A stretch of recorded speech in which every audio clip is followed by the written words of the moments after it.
Mateo capítulo 6, Mateo 6, versículo 19 al 34, es la escritura para esta mañana. Mateo 6, 19 al 34. La palabra de Dios dice así, Mateo 6, 19 al 34. No os hagáis tesoros en la tierra, donde la polilla y el orín corrompen y donde ladrones minan y hurtan. Sino haceos tesoros en el cielo, donde ni la polilla ni el orín corrompen y donde ladrones no minan ni hurtan. Porque donde esté vuestro tesoro, allí estará también vuestro corazón. La lámpara del cuerpo es el ojo, así que si tu ojo es bueno, todo tu cuerpo estará lleno de luz. Pero si tu ojo es maligno, todo tu cuerpo estará en tinieblas. Así que si la luz que en ti hay es tinieblas, ¿cuántas no serán las mismas tinieblas? Ninguno puede servir a dos señores, porque o aborrecerá al uno y amará al otro, o estimará al uno y menospreciará al otro. No podéis servir a Dios y a las riquezas. Por tanto os digo, no os afanéis por vuestra vida, qué habéis de comer o qué habéis de beber, ni por vuestro cuerpo qué habéis de vestir. ¿No es la vida más que el alimento y el cuerpo más que el vestido? Mirad las aves del cielo, que no siembran ni ciegan, ni recogen en graneros, y vuestro Padre Celestial las alimenta. ¿No valéis vosotros mucho más que ellas? ¿Y quién de vosotros podrá, por mucho que se afane, añadir a su estatura un codo? Y por el vestido, ¿por qué os afanáis? Considerad los lirios del campo, cómo crecen, no trabajan ni hilan. Pero os digo que ni aun Salomón con toda su gloria se vistió así como uno de ellos. Y si la hierba del campo que hoy es y mañana se echa en el horno, Dios la viste así, ¿no hará mucho más a vosotros, hombres de poca fe? No os afanéis pues diciendo qué comeremos o qué beberemos o qué vestiremos, porque los gentiles buscan todas estas cosas. Pero vuestro Padre Celestial sabe que tenéis necesidad de todas estas cosas. Mas buscad primeramente el reino de Dios y su justicia, y todas estas cosas os serán añadidas. Así que, no os afanéis por el día de mañana, porque el día de mañana traerá su afán. Basta a cada día su propio mal. Noviembre del 2008. Yo estaba sirviendo en el otro ministerio y teníamos una congregación en español y recibo una llamada por teléfono diciéndome, Pastor Miguel, necesitamos que venga y ayude a una familia porque toda la familia acaba de tener un accidente terrible. Era preparándose para Navidad y las celebraciones de Navidad y la familia de aquí de Dallas estaba viajando hacia México porque iban a pasar un muy buen tiempo con la familia, Navidad, los niños, una reunión familiar. Tenían muchos planes, muchas ilusiones. Y se fueron en en una caravana de 2 carros, temprano para poder viajar toda la noche y llegar allá al siguiente día. Y pues iban manejando y cuando iban temprano, ahí en medio de la madrugada, como a las 2 de la madrugada, pues ya llevaban un rato manejando y estaba oscuro y había como neblina, había niebla y era un camino un poquito, no el mejor camino por el que pudiera usted andar, pero una de esas tomaron una salida. Y los que venían detrás se retardaron porque iban más lento, pero cuando los alcanzaron se dieron cuenta que en esa salida, los que tomaron la salida entraron en un camino en construcción, en un puente que estaba incompleto. Y la familia entera, 7 de ellos, iban en una Suburban. La Suburban cayó del puente al agua de cabeza y porque tenían sus cinturones no pudieron rescatarlo, sobrevivió una persona. Y me llaman y me dicen, Pastor, necesitamos que venga y ayude a esta familia que con tanto dolor ha perdido tanto.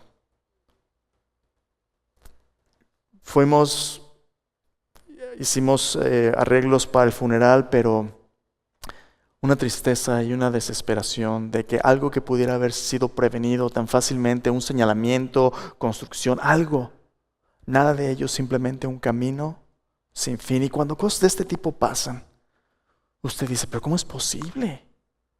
¿Quién tiene la culpa de eso? Uno empieza a pensar Y entre la rabia y el dolor y la tristeza, tratando de hacer sentido las cosas, uno a veces pide justicia, ¿no? Alguien tiene que ser responsable de eso. ¿Quién tuvo la culpa? Y a veces en buscar responsables y en buscar quién es culpable, nuestro corazón se llena de amargura. Y si uno empieza a rascarle todavía más, uno empieza a decir, bueno, a ver, espera tantito. Mira uno alrededor, al mundo donde vivimos, y vemos la violencia, vemos el dolor, vemos la enfermedad, vemos la muerte, vemos tantas cosas que a veces en la oscuridad nos sorprenden. Cuando menos esperamos recibimos tal o cual noticia y de repente nos deja pensando, bueno, a final de cuentas, si Dios es el que está a cargo de todo esto, ¿por qué será que Dios permite A, B o C? Y a veces uno empieza a pensar, ¿será que Dios es culpable de todo esto? ¿Será que Dios realmente es bueno? ¿O será que Dios realmente tiene el poder de realmente arreglar las cosas? Y si lo tiene, ¿por qué no lo hace? Y uno empieza a mirar hacia arriba y a veces dentro de nosotros, a veces no lo decimos, pero empezamos a sentir, ¿realmente este Dios me amará? Hay un proverbio, en Proverbios capítulo 14, versículo 12, que quiero leerle antes de que hablemos de las palabras de Jesús, porque cuando uno empieza a pensar en todas las cosas que pueden y a veces van mal, nuestra presión empieza a subir, ¿verdad? El miedo empieza a acumularse y la ansiedad empieza en nuestro corazón a crear una atmósfera de temor que nos hace sentir que a veces como que nos ahogamos, ¿verdad? A veces como que, pásame una bolsita de papel porque necesito respirar. Cuenta hasta 10, ¿verdad? Empieza uno a preocuparse y sentirse ansioso. Proverbios 14, 12 dice lo siguiente, escuche, dice, hay camino que al hombre le parece derecho, pero su fin es camino de muerte. Hay camino que al hombre le parece derecho, pero su fin es camino de muerte. ¿Cree usted que este padre de familia que iba con la intención de visitar a los familiares, de llevar a la familia a pasar un buen tiempo, cree usted que este padre de familia a propósito navegó en este puente para caer al pozo? No. Esta persona con toda sinceridad pensó que iba manejando en un camino donde hay un puente, queremos llegar a ver a nuestros familiares, pero no alcanzaba a ver en la noche, en la oscuridad y la neblina a dónde llevaba este puente. A veces todos nosotros vivimos nuestra vida con buenas intenciones, tratando de superarnos, echarle ganas. Parece que nuestro camino va bien, pero a veces el fin de nuestros caminos puede ser que, aunque seamos sinceros, no sea un buen fin. Pocas personas quieren destruir su vida a propósito. A veces podemos ser sinceros, pero estar sinceramente equivocados. Hay camino que al hombre le parece derecho, pero su fin es camino de muerte. Y puede que digas tú, bueno, ¿y esto qué tiene que ver con los pasajes que leímos hace un momento? Aquí en Mateo capítulo 6, versículo 19 al 34, el pasaje que acabamos de leer, Jesús nos da el antídoto para las ansiedades y los temores de este mundo, para las cosas que en la oscuridad tratan de cargar nuestro corazón para nublarnos nuestra visión de lo que Dios tiene para nosotros, de un futuro de redención. Y aquí el versículo 22 y el versículo 23, en medio de este discurso del reino de Dios, de nuestro tesoro estando en las manos de Dios, Jesús nos habla acerca de nuestros ojos como la lámpara del cuerpo. ¿Qué significa eso? Bueno, como vimos la semana pasada en esta serie que empezamos, despreocupados, Dios quiere que, aunque a veces estamos tan preocupados con tantas cosas del mundo que parece que la cabeza nos va a estallar, que nos hace pedacitos, Dios quiere que poco a poquito esta ansiedad, esta preocupación nos suelte para que la paz de Cristo pueda gobernar nuestro corazón. Porque la visión del reino de Dios que Jesús nos da aquí es una visión donde nuestro Padre sabe lo que necesitamos antes que le pidamos. Dios sabe que necesitamos comer. Dios sabe que necesitamos beber, que necesitamos vestir. Y nuestro Padre es un buen Padre que nos dice que si buscamos su reino y su justicia, Él se va a encargar de proveer lo que necesitamos. Ahora, Dios nunca nos promete que no va a haber dificultades. Dios nunca nos promete que no vamos a tener dolor. Pero Dios nos promete que en medio de todas circunstancias hay un Dios que está en control, que sabe que es bueno, que nos cuida y que ya ha provisto lo necesario para que nuestras necesidades estén satisfechas. Podremos confiar en este Dios. Aquí en esos dos versículos 22 y 23, Jesús nos habla acerca de la importancia de tener una visión clara de nuestra vida. Usted y yo no podemos darnos el lujo de asumir que todo va a estar bien del otro lado de la neblina, nada más porque tenemos buenas intenciones. Dios quiere que usted y yo sepamos qué hay del otro lado del camino. ¿Sabe por qué? Porque Jesús es el camino. Jesús vino para mostrarnos el camino al Padre, para que no sean las buenas intenciones las que nos dirigen, sino confianza en las promesas de Dios. Y eso es precisamente de lo que vamos a hablar el día de hoy. La semana pasada propuse que hay 6 principios en este pasaje que vamos a estar estudiando en las semanas siguientes, que le dan a nuestro corazón una protección y un antídoto para las ansiedades de este mundo. El primer principio, la semana pasada lo vimos, versículo 19 al versículo 21, es que nuestro corazón encuentre seguridad al invertir en la visión eterna del reino de Dios, invertir en lo que tiene un valor eterno, no en lo que en este mundo nos promete y no nos cumple. Este mundo, por definición, es transitorio, es pasajero. Vivimos entre nuestra caída en Génesis 3, el pecado, la venida del reino y la redención de Cristo, y mientras estamos aquí, todo lo que hay aquí es transitorio.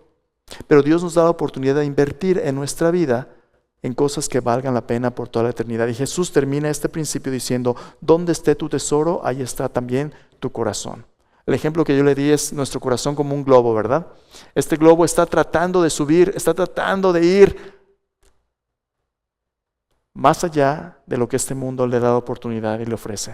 ¿A dónde va? Como dice Colosenses 3, dice: poned su mira en las cosas de arriba, no en las de la tierra. Cuando Cristo, que es nuestra vida, se manifieste, seremos manifestados con Él en gloria. Dios quiere que nuestro corazón sea libre para subir y ver las cosas desde la perspectiva de Dios, las cosas celestiales. Pero a veces hay pesos, las riquezas, las cosas de este mundo que nos mantienen atados a una visión terrenal. Pero Dios quiere, date la oportunidad de ver las cosas desde la perspectiva de Dios, no de la tierra. Principio número 1, invierte en la seguridad de la eternidad. Principio número 2 tiene que ver con la dirección de nuestra vida, y es este. Principio número 2 es: mira hacia dónde vas. Ponle atención a tu camino, porque si no te fijas en la dirección vas a acabar donde no quieras acabar. Tiene que ver con la visión de nuestra vida. Mira hacia dónde vas. Vuelve conmigo aquí a Mateo 6, versículo 22 y versículo 23. Lo vamos a leer varias veces para ver de qué está hablando Jesús. Mira de nuevo, Jesús dice, Mateo 6, 22 al 23, dice: la lámpara del cuerpo es el ojo. Así que si tu ojo es bueno, todo tu cuerpo estará lleno de luz. Versículo 19 al 21, Jesús habla del corazón y ahora Jesús nos habla del ojo. Como vamos a ver en un momento, Jesús está hablando en estos 2 versículos de la importancia de tener una visión clara de su plan redentor, del futuro que Dios quiere para nosotros. Si eres una persona con una visión clara de lo que Dios quiere para ti, basada en sus promesas, tú vas a saber cómo navegar esta vida. Pero si no, sin visión, las cosas se ponen peligrosas. Mira, antes de adentrar en este pasaje, déjame leerte un proverbio más. Proverbios capítulo 29. Proverbios 29, versículo... Permíteme un segundo. Proverbios 29, versículo 18. Proverbios 29, 18. Escucha lo que dice aquí. Dice: sin profecía el pueblo se desenfrena, mas el que guarda la ley es bienaventurado. Esa palabra, sin profecía, la palabra profecía que aparece allí, es literalmente la palabra visión. Pero no cualquier visión. Esta visión es la visión profética, es la visión que Dios daba a los profetas. Esa palabra es usada específicamente en el Antiguo Testamento para el medio de comunicación que Dios tenía con los profetas. Una visión en este contexto significa el ser capaz de entender la voluntad de Dios. Es la palabra de Dios. Sin la palabra de Dios, sin esta visión profética, dice, el pueblo se desenfrena. El pueblo perece. Otras traducciones lo traducen. ¿Qué significa desenfrenarse? Cuando no hay una visión clara de lo que Dios quiere. Esta palabra desenfrenar se utiliza para personas que corren locamente o de manera rebelde o de manera desordenada.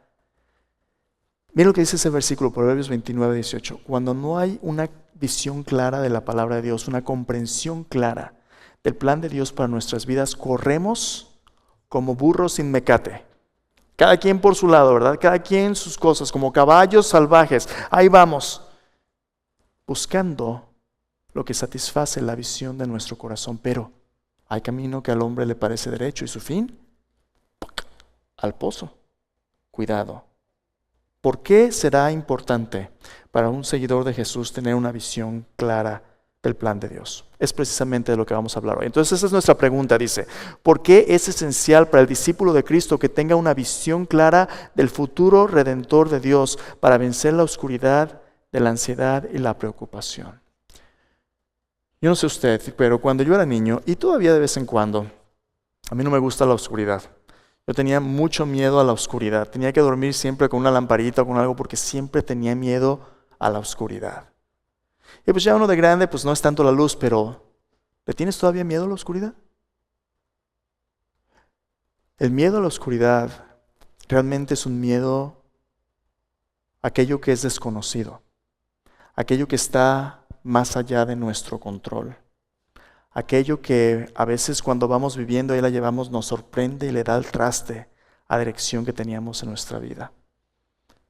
Para nosotros como adultos algunas veces esto es miedo a lo que le pueda pasar a las personas que amamos. Tengo 4 hijos, la más grande ya tiene 17, ya tiene su licencia y ya empezó a manejar. Y cada vez que sale para ir a algún lado a la escuela y sé que va a ir por el freeway donde pasan esos camiones enormes, ¿verdad? Y pienso que ella va en su carrito a un lado, la presión empieza a subirme y Señor, protege a mi hija, ¿verdad? Protege a mi familia. A veces recibo unas noticias del médico o del trabajo que, Señor, miedo a lo desconocido, lo que no podemos controlar. ¿Será que Dios va a proveer cuando la dificultad llegue? Y mire, Jesús dice, no te preocupes, confía en Dios. Él sabe, Él va a proveer. Mañana va a haber males, va a haber preocupaciones, pero Dios va a estar ahí para ayudarte. Jesús quiere que tú y yo tengamos una visión del futuro redentor de Dios. Déjame aclarar algo aquí bien importante antes de seguir adelante. El futuro de Dios es un futuro redentor. ¿Qué es eso? Redención es una palabra bíblica que significa que Dios nos compra. Nos compra a pesar de que somos perdidos pecadores con el precio de la sangre de su propio Hijo. ¿Para qué? Nos compra para pagar por nuestros pecados y darnos la oportunidad de ser rescatados y restaurados. Redención significa Dios paga el precio de nuestro rescate y restauración para un buen futuro. El futuro que Dios tiene para nosotros temporalmente aquí en este mundo es uno donde a pesar de que vivimos en un mundo caído, no vamos a estar solos. Y Dios va a ser nuestro protector, Dios va a ser nuestro sanador, Dios nos va a llevar a casa. Pero, ¿hacia dónde vamos? Bueno, Jesús ya nos dijo, ¿no? En Juan 14:6 Jesús dijo, yo soy el camino, la verdad y la vida. ¿Nadie qué? Nadie viene al Padre si no es por mí. Lo que nuestro corazón anhela y el destino eterno de nuestras vidas no es simplemente un lugar. A veces la gente dice, es que yo quiero irme al cielo. Bueno, sí es importante, pero el cielo es cielo porque Dios está ahí. Lo que nuestro corazón realmente anhela es regresar a nuestro hogar celestial con nuestro Padre, de donde salimos en Génesis 3 como nómadas sin destino. Después de que salimos por el pecado en Génesis 3, hemos andado vagando perdidos, buscando significado, pero la Biblia nos dice que Dios es un padre que tiene un hogar preparado para su familia y está llamando a sus hijos a venir a casa. Algunos no quieren recibir su invitación y allá andan perdidos, pero los que han puesto su fe en Jesús, Dios les ha dado el derecho, dice la Biblia, de ser hechos hijos de Dios. Los que ya somos hijos de Dios, vamos a casa por medio de Cristo, porque Él es el camino derechito al Padre.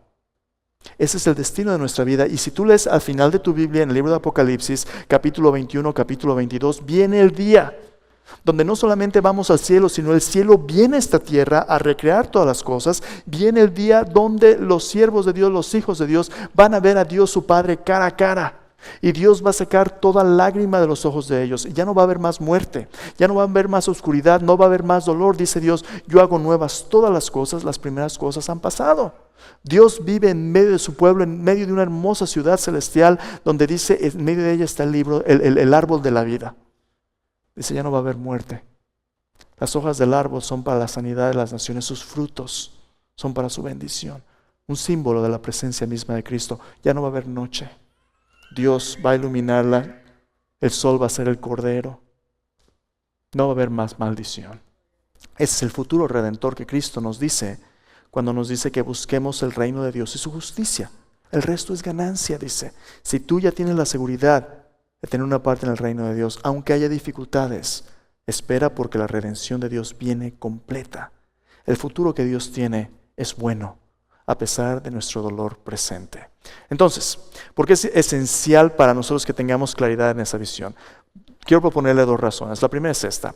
Una visión clara del futuro redentor de Dios es esencial porque, primero, esta visión determina la dirección de nuestra vida. Nuestra visión determina nuestra dirección. En otras palabras, Dios quiere que no solamente sepamos el camino, sino que podamos llevar a otros en ese camino. Que cada discípulo se convierta en un multiplicador de discípulos, un líder que lleve a otros a Jesús. Mira de nuevo versículo 22. Y antes de leerlo, déjame decirte una cosa más. A veces nosotros decimos, es que todos los caminos, así como todos los caminos llevan a Roma, todos los caminos llevan a Dios.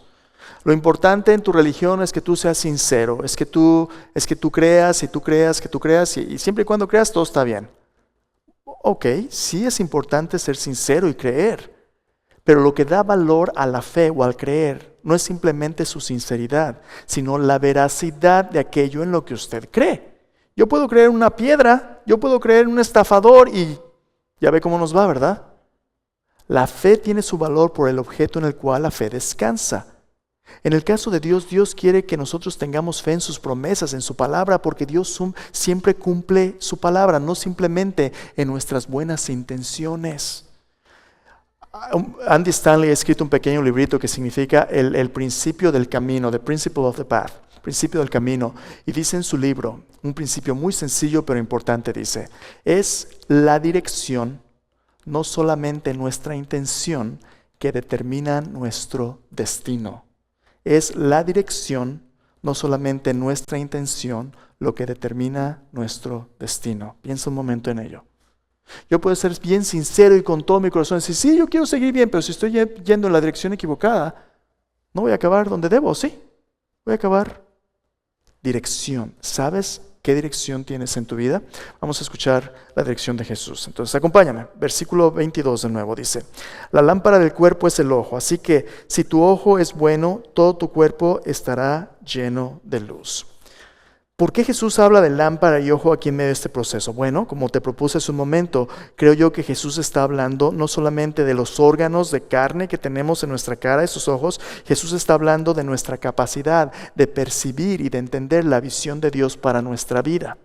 Y algo muy interesante es que la visión bíblica es diferente de la visión del mundo. Ahí te puse varios versículos en tus notas. Si quieres verlos después, te vas a dar cuenta que lo que Dios quiere es que seamos personas que conozcamos su voluntad, iluminados por su Espíritu Santo. ¿A qué se refiere Jesús cuando habla del ojo como una lámpara del cuerpo? Esta palabra lámpara es una palabra que aparece varias veces en tu Nuevo Testamento, no muchas, pero esta palabra lámpara habla acerca de un objeto que se utiliza para iluminar a tu alrededor en un lugar oscuro. Las lámparas de este tipo eran normalmente un pequeño recipiente que tenía aceite y tenía una pequeña pábilo y lo prendían como una vela y el aceite permitía que esto iluminara alrededor. Mira lo que Jesús está diciendo. Tus ojos son como una lámpara, como una antorcha. A ver, espera tantito. Déjame preguntarte, ¿cómo es que vemos nosotros biológicamente? Bueno, si tú te acuerdas de tus pequeñas clases de anatomía o has ido a un oculista alguna vez, tú ves el ojo, ¿verdad? Y nosotros vemos porque la luz entra en el ojo a través de la pupila y luego forma una imagen en la retina, en la parte de atrás del ojo, y nuestro cerebro lo traduce y lo procesa y vemos imágenes. La luz entra en nuestro ojo. Bueno, es que Jesús no sabía anatomía. Bueno, a lo mejor no sabían los antiguos como nosotros, pero hay un punto extra. Cuando los antiguos hablaban de los ojos, no solamente hablaban del proceso biológico de ver y de toda la anatomía, hablaban acerca del brillo del alma. Hablaban acerca de cómo cuando usted ve en el ojo de alguien, usted ve esa chispita, ¿verdad? Que deja ver que uno está vivo. No tiene, cuando una persona está muerta y tiene los ojos así, se les ve como grisáceos, ¿verdad? Como están nublados. No, hay cierta claridad, como un brillo en sus ojos. Algunos antiguos pensaban que de hecho era la luz del alma, la chispa divina, decían, sin meternos en todos esos rollos. El punto es que el punto de Jesús es este. Dice, la lámpara del cuerpo es el ojo. No solamente Dios quiere que tú percibas cosas, sino que al percibir cosas, Dios quiere que tú tengas cierta claridad y luz que te permita alumbrar el camino. Mira, déjame leerte un par de versículos. De hecho, Pablo, más tarde en el libro de los Efesios, la carta a los Efesios, habla acerca de este proceso que la Biblia denomina iluminación, iluminar nuestra mente, nuestro corazón. Quiero que escuches cómo es que Dios nos da una visión clara para vivir. Efesios 1, 16 al 18, es una oración de Pablo, dice: no ceso de orar, no ceso de dar gracias por vosotros, haciendo memoria de vosotros en mis oraciones. Escuche su petición, versículo 7 dice, eso es lo que pide, dice, para que el Dios de nuestro Señor Jesucristo, el Padre de gloria, os dé espíritu de sabiduría y de revelación en el conocimiento de Él, alumbrando los ojos de vuestro entendimiento, para que sepáis cuál es la esperanza a que Él os ha llamado y cuáles las riquezas de la gloria de su herencia en los santos. ¿Escuchó? Pablo dice, yo oro por ustedes, para que el Padre de gloria, el Padre de nuestro Señor Jesucristo, alumbre los ojos de su entendimiento. Significa que sin ese poder del Espíritu Santo para iluminar nuestra mente, nuestro corazón, navegamos en un mundo a oscuras pensando que estamos bien cuando a lo mejor estamos re mal. Dios tiene que abrir nuestros ojos para darnos cuenta de cuál es el camino correcto. Y si no, nuestro corazón engañoso y perverso a veces nos juega trucos y nos lleva por caminos de perversidad. Eso es lo que el Salmo 139 dice: Señor, examíname, prueba mi corazón, ve si hay en mí camino de perversidad, guíame en el camino eterno. ¿Cómo comienza? Cuando Dios nos abre los ojos a su palabra, a su verdad. Pero hay más. En Lucas 11, 33 al 34, Jesús habla estas mismas palabras del versículo 22, pero las amplía en el contexto de nuestro testimonio. Mira lo que dice Lucas 11, 33 al 34. Dice: nadie pone en oculto la luz encendida, ni debajo del almud, sino en un candelero, para que los que entran vean la luz. La lámpara del cuerpo es el ojo. Cuando tu ojo es bueno, también todo tu cuerpo está lleno de luz. Pero cuando tu ojo es maligno, también tu cuerpo estará en tinieblas. Mira qué interesante. Jesús no solamente habla de tus ojos como aquellos órganos que iluminan tu andar, que te muestran el camino, porque Dios ha iluminado tu entendimiento, tu mente con su palabra. Jesús habla acerca también de cómo cuando nosotros ya conocemos el camino, Dios quiere ponernos como si fuéramos un candelabro, no abajo de un bulto, de un bote. Dios nos pone en un candelero para que alumbremos alrededor. Jesús compara esta luz con lo que nuestro testimonio debería de ser. En Mateo capítulo 5 Jesús dice: ustedes son la luz del mundo. Así alumbre vuestra luz delante de los hombres, para que vean vuestras buenas obras y glorifiquen a vuestro Padre que está en los cielos. En otras palabras, cuando tú tienes una visión clara del plan de Dios en tu vida, no solamente sabes por dónde andar, sino sabes cómo vivir. Y este andar y vivir les muestra a otros el camino de Cristo. Déjame leerte un versículo más, un par de versículos más. En 2 de Pedro 1:19, esta misma palabra lámpara aparece una vez más. 2 de Pedro 1:19, quiero que escuches cuál es esta lámpara que nos guía. 2 de Pedro 1:19 dice, el apóstol Pedro dice: tenemos también la palabra profética más segura, a la cual hacéis bien en estar atentos como una antorcha que alumbra en lugar oscuro, hasta que el día esclarezca y el lucero de la mañana salga en vuestros corazones. Esa antorcha, esa lámpara, es la palabra de Dios. Entonces mira lo que dice Pedro. Cuando tú, iluminado por el Espíritu Santo, crees la palabra de Dios, Dios utiliza su palabra como una lámpara para que en lugar de que andes en un lugar oscuro, sepas por dónde vas. La Biblia alumbra cada paso, porque la Biblia es la palabra escrita que te lleva a la palabra viva, Cristo Jesús. Cuando tú vas caminando en un lugar oscuro, Jesús dice: yo soy la luz del mundo. El que cree en mí no andará en tinieblas, sino que tendrá la luz de la vida. Jesús es la luz que va adelante y tú, agarrado de la mano, vas por buen camino, confiando en sus promesas, no en buenas intenciones. ¿En qué dirección te lleva Jesús? Dice que tenemos la palabra profética más segura. Dios no te va a mentir, Dios no te va a engañar. Desde el principio Dios te va a decir lo que es. Y si tú confías en Cristo, la Biblia dice en Romanos capítulo 10, ninguno de los que crean en Él va a ser avergonzado. Dios va a estar contigo y la dirección es buena. Va a ser un comentario más acerca de esta antorcha, acerca de estas lámparas. En Juan capítulo 5, versículo 35, Jesús mismo utiliza esta palabra para referirse a un personaje bíblico muy importante, Juan el Bautista. Mira lo que dice Jesús. Dice, él, Juan, era antorcha que ardía y alumbraba, y vosotros quisisteis regocijaros por un tiempo en su luz. ¿Quieres saber cómo es que una persona con una visión clara de Dios que alumbra el camino vive? Jesús dice, mira a Juan el Bautista. Dice, él era una antorcha en un lugar oscuro y su luz les daba gozo por un tiempo. Juan el Bautista vino para preparar el camino del Señor Jesús en un tiempo de gran oscuridad. 400 años habían pasado desde el último profeta y la venida de Juan. Y en esos 400 años no habían tenido palabras de Dios hasta que viene Jesús. Y Juan el Bautista viene y mire su mensaje, dice, arrepentíos, porque el reino de los cielos se ha acercado. Preparad el camino del Señor. Preparen el camino del Señor. Él viene ya. Preparen su camino. Juan tenía un mensaje de luz en medio de un lugar oscuro. Arrepiéntete. Dios viene a tu encuentro. En una ocasión, los religiosos vinieron preguntándole a Juan, oye, ¿tú quién eres? ¿Eres tú el Cristo? ¿Eres el Mesías? Le dijo, no, yo no soy. Entonces, ¿quién eres? Para que demos respuesta. ¿Eres Elías o un profeta? No soy. ¿Quién eres? Mira lo que dijo Juan el Bautista. Dice, yo soy simplemente una voz en el desierto diciendo, preparen el camino del Señor, como dijo el profeta Isaías. Soy una voz. Juan no estaba preocupado de convertirse en una celebridad, en alguien reconocido, en who is who, ¿verdad? En la lista de los profetas más influyentes del siglo I. No.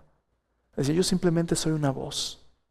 En otra ocasión, los discípulos de Juan vienen y le dicen, oye, aquel que bautizaste el otro día ya está haciendo más discípulos que tú. Da la competencia, mira de este chance y cómo se ha aprovechado.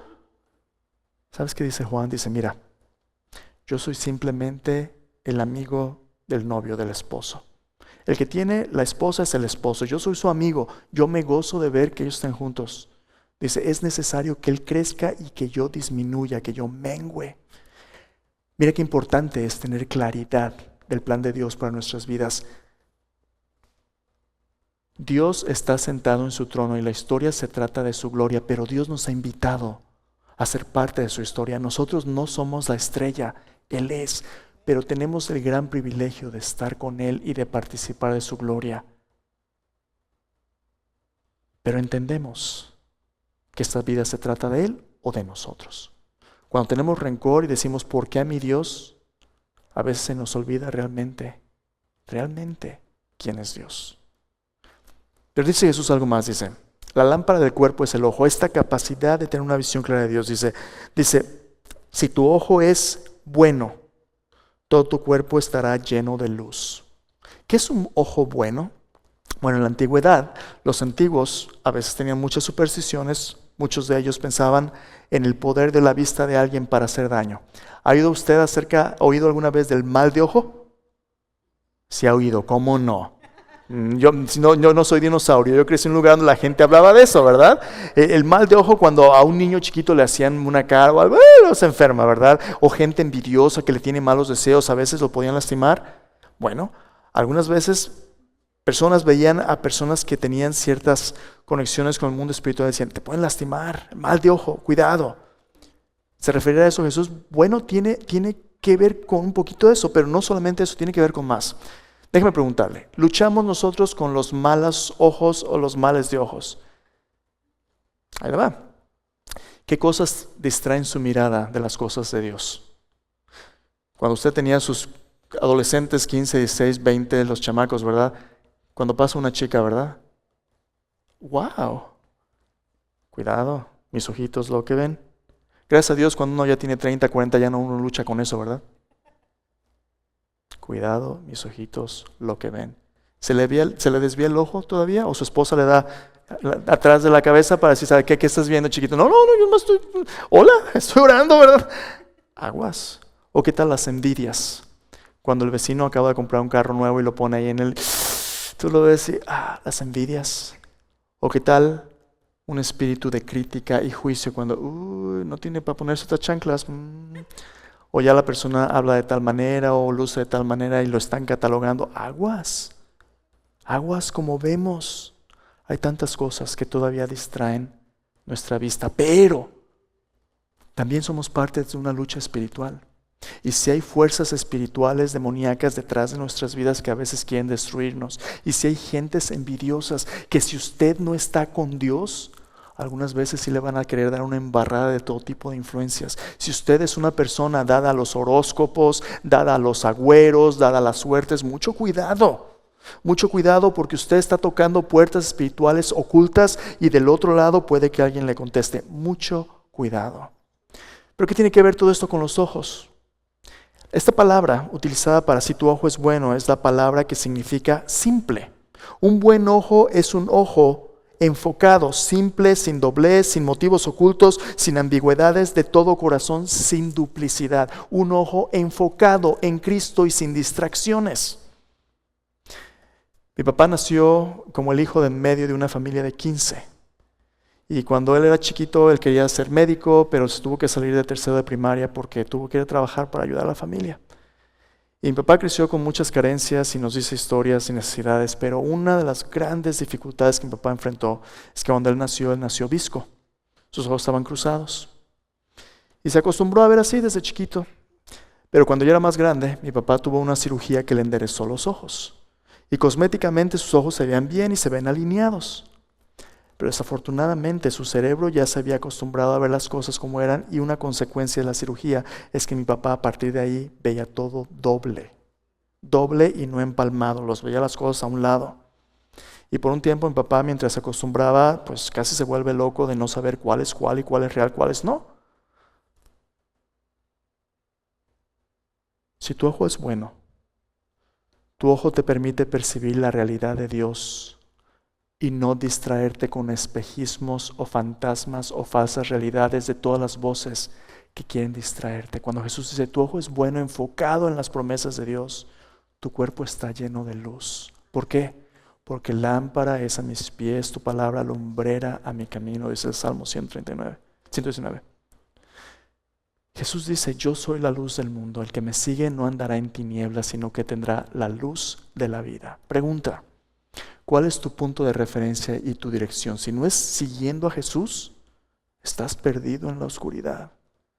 Y esa es precisamente la segunda razón. Tú y yo es esencial que tengamos una visión clara de las promesas de Dios, de seguir a Cristo, porque si no, no solamente la dirección es un problema, sino esto es lo más complicado. Esta visión nos protege de nuestra autodestrucción. Un buen líder se tiene que mantener humilde y enfocados, apercibido de sus propias limitaciones. Autodestrucción. Mira el versículo 23. Dice, si tu ojo es maligno, todo tu cuerpo estará en tinieblas. Así que si la luz que en ti hay es tinieblas, ¿cuántas no serán las mismas tinieblas? Si un buen ojo es un ojo sin duplicidad, un ojo enfocado en la palabra de Dios, en la persona de Cristo Jesús, ¿qué es un ojo maligno? Un ojo maligno es un ojo que está convencido de que está bien cuando realmente está mal. Nota la ironía de Jesús. Dice, si tu ojo es maligno, si tu ojo es maligno, todo tu cuerpo estará en tinieblas. Así que si la luz que en ti hay es tinieblas, ¿cuántas no serán las mismas tinieblas? Es posible que tú pienses que estás bien y que estás lleno de luz cuando realmente estás lleno de oscuridad. Esto se llama autoengaño. Autoengaño es una de las causas principales de los divorcios, es una de las causas principales de la arrogancia y del orgullo, es una de las causas principales de la caída de líderes, de empresas enormes que se confían, se descansan en sus laureles, que todo está bien cuando todo está mal. Autoengaño. No puede ser que esto falle si es tan grande. Autoengaño. Pensar que estamos bien cuando estamos mal. ¿Y sabes cuál es la raíz del autoengaño? El pecado. Lutero decía que el pecado es la curvatura del alma sobre sí misma. La oscuridad en la Biblia es un símbolo de nuestra ignorancia o nuestro orgullo alejados de Dios. Mira, 1 Juan capítulo 1 dice, Dios es luz no hay ningunas tinieblas en Él. Si decimos que tenemos comunión con Él y andamos en tinieblas, mentimos y no practicamos la verdad. Pero si andamos en luz como Él está en luz, tenemos comunión unos con otros. La sangre de Jesucristo, su Hijo, nos limpia de todo pecado. Si decimos que no tenemos pecado, le hacemos al mentiroso y la verdad no está en nosotros. Pero si confesamos nuestros pecados, Él es fiel y justo para perdonar nuestros pecados y limpiarnos de toda maldad. Mira, ahí te va. Hay camino que al hombre le parece derecho, su fin es camino de muerte. Hoy en día, Dios nos ha dicho, ¿verdad? ¿Cómo empieza una familia? Cásate. Si quieres casarte, cásate, no hay problema. Bueno, es que está muy caro y la luna de miel. Vamos juntándonos para ver si sirve, ¿verdad? Y si sirve y si pega, pues ya sabemos que funcionan las cosas y después nos casamos. Error, gran error. Si casado, en el contexto de las promesas de Dios y fidelidad, las cosas se ponen a veces color de hormiga. Cuando el compromiso es simplemente a ver si pega, ¿qué esperanza tienes? ¿Qué seguridad? ¿Qué protección? Estás jugando a la ruleta rusa. No es la voluntad de Dios que vivas con alguien que no sea tu esposo. Pero a veces pensamos que podemos echarnos el trompo a la uña y todo va a estar bien. Hay camino que al hombre le parece derecho, su fin es camino de muerte. Pon tus cosas en orden. Y así todo tipo de pecados, ¿no? Pensamos que nadie se va a dar cuenta. Nadie sabe porque lo hago en secreto. Lo que es en lo oculto saldrá a la luz. Tarde o temprano el pecado te va a alcanzar. Déjame preguntarte. ¿Cada cuánto pecas? No, pues yo ni me acuerdo. Todos nosotros, todos los días, pecamos. En nuestro corazón o en nuestras acciones. Y el pecado nos separa de Dios, rompe nuestra comunión. No perdemos nuestra salvación ni la ganamos, porque la salvación depende de Cristo.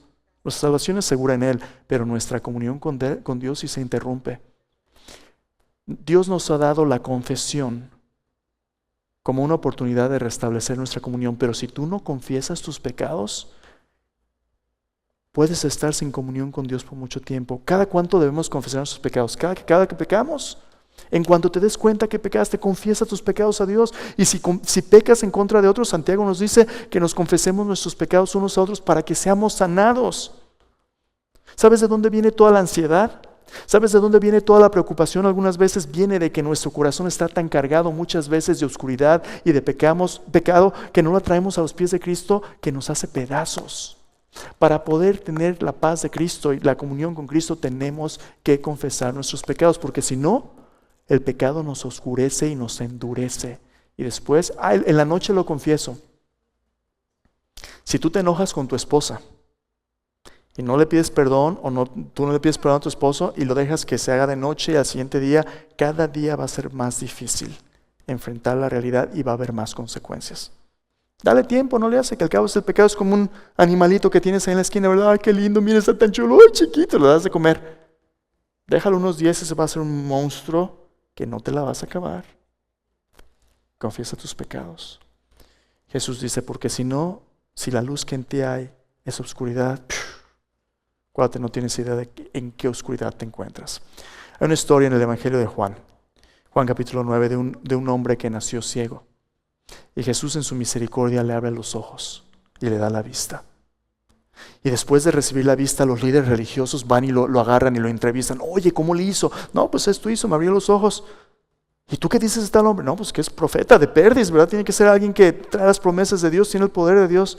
Dicen, no, los líderes religiosos, ese hombre es pecador, dale gloria a Dios. Dice el ciego, dice, bueno, si sea pecador yo no sé de religión. Lo que yo sí sé es esto, que yo estaba ciego y que ahora veo. Y dice, y por cierto, sabemos que Dios no oye a pecadores, pero si alguien hace su voluntad, le oye. Y los líderes religiosos se enojan, le dicen, tú naciste de todo el pecado y nos vas a enseñar a nosotros somos discípulos de Moisés. Y lo echan. ¿Cómo se atreve este pecador a enseñarnos a nosotros que sabemos tanta Biblia? Aprendí mis versículos en la escuela dominical. Y Jesús lo encuentra allá afuera. Y le dice, ¿crees tú en el Hijo de Dios? ¿Quién es, Señor? Dice, yo soy el que habla contigo. Se da cuenta que Él es quien le ha sanado. Ese Señor, yo creo, y le adora. Y los líderes religiosos se enojan. Y Jesús dice, yo he venido para juicio a este mundo, para que los que no ven, vean. Y los que piensan que ven, sean cegados. Y los líderes religiosos se enojan y le dice, ¿acaso somos también nosotros ciegos? Jesús les dice, no, chiquitos. Si ustedes estuvieran ciegos no tendrían pecado. Pero porque ustedes dicen, vemos, su pecado permanece. Escúchame bien. ¿Sabes qué es lo que Jesús está diciendo? Cuando dice, si la luz que en ti hay es tinieblas, ¿cuántas no serán las mismas tinieblas? El pecado a veces nos endurece a tal punto que nos vemos personas que se autojustifican a sí mismos y pensamos que somos mejores que otros, porque vemos con tanta claridad que somos los únicos que vemos y nadie más. Pensamos que somos los únicos que estamos bien y nadie, ni siquiera Dios, nos puede decir lo que tenemos que hacer. Escúchame bien, Dios es Dios y Él es el único que nos puede decir realmente lo que tenemos que hacer. Cuando tú haces lo correcto de la manera incorrecta, lo correcto se vuelve en lo incorrecto. Dios no solamente quiere que sepas la verdad, sino que vivas la verdad. Y Jesús dice, ponle mucha atención a la visión que dirige tu vida, porque si no, te puedes autodestruir al autoengañarte. ¿Y a dónde de aquí? Hermanos, a veces tú estás viviendo tu vida y de repente llegan noticias, ¿verdad?, que interrumpen este ritmo y ¿qué vamos a hacer? Semana pasada recibimos 2 noticias muy difíciles. Claudia, gracias a Dios que estás aquí hoy. Hemos estado orando por ti, el pastor Roberto, y con su permiso, me ha dado permiso de compartir con la iglesia un poquito de dónde están. Sigan orando por el pastor Roberto. Como sabe, hace algunos meses tuvo una situación con su corazón. Gracias a Dios, el Señor nos lo guardó, sigue aquí, pero ahora ha sido diagnosticado con otra situación de salud, con un cáncer que están tratando de ver cómo tratar. He estado esta semana en tratamiento. ¿Está en casa ya, Robert? Está en casa recuperándose. Entonces, yo no sé todavía los detalles, no los puedo platicar obviamente por toda la situación, pero nuestras oraciones están con ustedes y como iglesia vamos a apoyarles en oración. Si quieren mandarle un texto, si quieren bendecirles con su presencia, sus oraciones, son hermanos queridos, estamos orando por Robert, por ti, Claudia, y cuentan con nuestro apoyo. Entonces, esa es una necesidad tremenda que Dios quiere que oremos. A veces va uno y de la oscuridad sale algo que uno no espera, ¿verdad? ¿Cómo Dios nos va a sacar adelante? Dios está ahí. Si con Dios a veces las cosas son difíciles, sin Dios, qué terrible es esa oscuridad. Entonces estaba en Guatemala la semana pasada, recibí una noticia, mi esposa y yo, de que a mi suegra le acaban de detectar cáncer también, 65 años. Se sentía mal, fue al médico muchas veces, le dijeron no tienes nada, le dieron unas medicinas, pero acabó teniendo un cáncer que desafortunadamente está bastante avanzado y no saben cuál va a ser el tratamiento, si lo hay. Entonces ella se llama Sandra, si nos ayuda a orar por ella, necesitamos oraciones, pero al final de cuentas, hermanos, ¿por qué le digo esto? Allá en la oscuridad donde uno no alcanza a ver, más allá de la neblina, Dios ya está. Y Dios ya sabe. Y este es un buen Dios. Dios no nos ha prometido una sanidad incondicional, aunque nos anima a orar porque Él es nuestro sanador. Pero Dios sí nos promete que a final de cuentas su voluntad es buena, agradable y perfecta. Si Dios nos lleva a casa, Dios ya ha provisto para nuestro destino eterno y un día en la resurrección no va a haber más muerte, no va a haber más lágrimas. Si Dios quiere sanarnos ahora, cada paso que demos tiene que ser confiando en Él, porque nuestro Dios es un buen Dios. ¿Cuál va a ser el desenlace de todo esto? No sabemos, pero Dios sí sabe y ese es el consuelo de nuestro corazón. Hermanos arriba, let me show you something. Al terminar hoy, la ansiedad florece en la oscuridad de la duplicidad y el autoengaño, pero una visión clara del futuro redentor de Cristo nos da la luz de su esperanza. Pon tus ojos en Jesús. Cada semana venimos a esta cena, ¿verdad? Mira, déjame mostrarte algo. No la veas de cerca porque esta te deja ciego, pero mira. Cada semana en un mundo oscuro, la palabra de Dios demostrada a través del sacrificio de Cristo en esta cena nos recuerda que allí en los lugares más oscuros de nuestra vida hay un lugar donde Dios quiere encontrarnos con el regalo de su Hijo. Cuando tú eres un seguidor de Cristo y pasas por esos valles oscuros, aquí en su mesa es donde recordamos que en medio de la oscuridad vamos a encontrar a Cristo Jesús, quien nos está esperando y nos va a guiar. Así que hoy, al acercarte a su luz, si hay algún camino de oscuridad en ti, Si has estado caminando en la oscuridad, dile: Señor, yo me acerco a tu luz. Pídele que Él sea tu guía y pon tus ojos en Jesús, el autor y consumador de nuestra fe. Si Él no es la visión de tu vida, estás perdido sin Cristo. Pero si Él es tu luz, si Él es tu luz, ninguno de los que creen en Él serán avergonzados. Inclina tu rostro, vamos a orar. Padre Celestial, gracias por dejarnos estar en tu presencia, Señor. Señor, tú nos dices que tú eres la luz del mundo.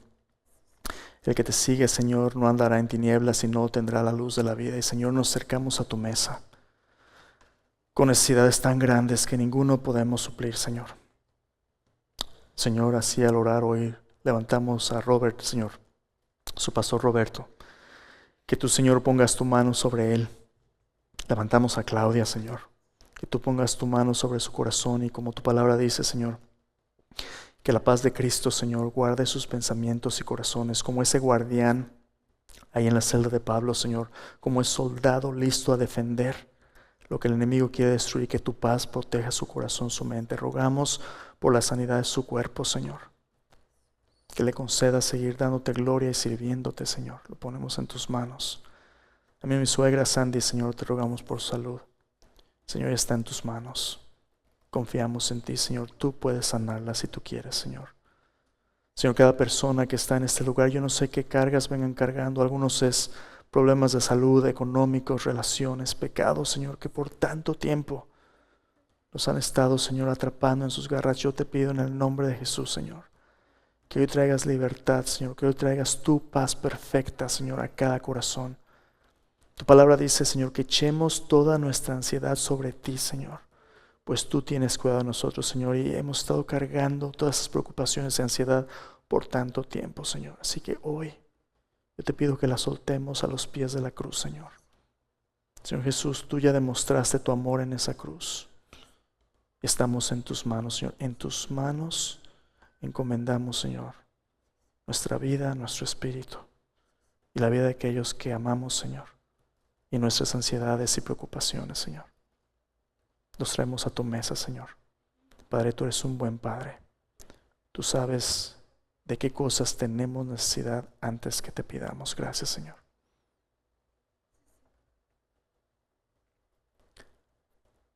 En la noche en que el Señor Jesús fue entregado, Él tomó pan. Después de haber dado gracias, lo partió, lo dio a sus discípulos, diciendo: tomad, comed, todos de él. Este es mi cuerpo que por vosotros es dado. Tomando la copa, les dijo: esta copa es el nuevo pacto en mi sangre para el perdón de los pecados. Beban de ella todos. Cada vez que usted come de este pan y bebe de esta copa, anuncia la muerte del Señor hasta que Él venga. Participemos juntos del pan y de la copa.